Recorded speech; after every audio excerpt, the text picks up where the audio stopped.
次財委會嘅日子仲未決定，但係我哋並不會就此懶惰。我哋呢度有1萬人，30個功能組別議員，我哋每人1日打1個功能組別議員，話俾佢聽你反高鐵嘅理由好冇？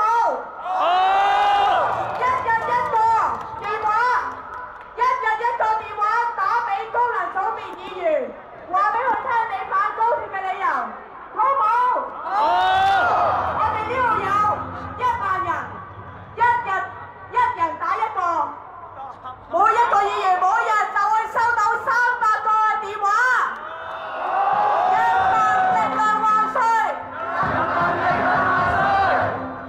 大家記住啦，最大可能咧係下個星期5㗎，最大可能係1月15號，最大可能係下個星期5，我哋仲要繼續努力㗎。大家養精蓄銳，從長計議。呢段時間我哋一啲都唔會懶惰，我哋會更加勤力。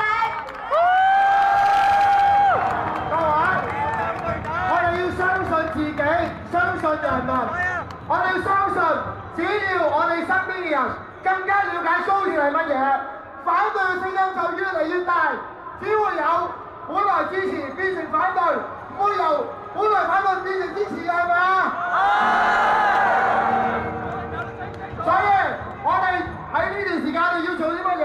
我哋要話俾我哋身邊人聽，同佢解釋點解我哋要反對呢個高鐵，點解我哋要反對呢個方案。你要叫埋佢哋一齊嚟監察呢個政府，監察立法會。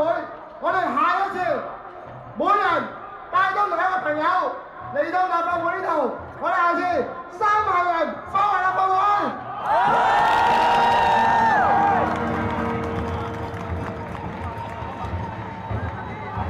而家我哋係咪請苦行嘅朋友？苦行嘅朋友喺邊啊？快啲行嚟台前。